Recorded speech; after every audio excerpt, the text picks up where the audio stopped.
सालपा कृषि कम्पनी अन्तर्गतको चाहिँ हाम्रो यहाँ कृषि सामग्रीहरू पनि यसरी हामीले रजिस्टर गरिसकेका छौँ। बिस्तारै हामीले यसलाई बढाउने कामहरू गरिरहेका छौँ। एकदम यो प्रोग्रेसिभ ढङ्गले हामी लगिरहेका छौँ।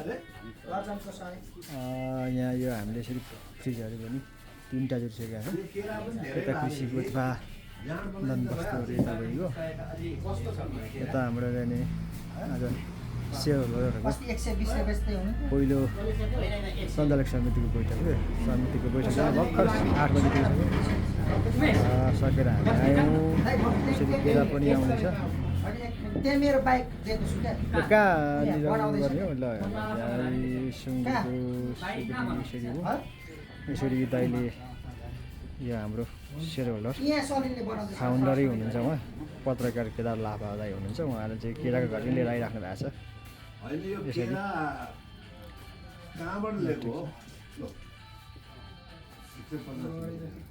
रमेशजी बस्नु। आमामा हजुर म काट्दिन्छु नि दाइ। यो म जान्दिनँ नि। ल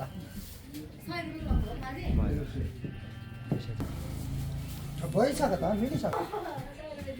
ल हामीले यहाँ सेयर होल्डरले यसरी यो केरा पनि खरिदिरहेका छौँ त्यहाँ गएर। रिक्सा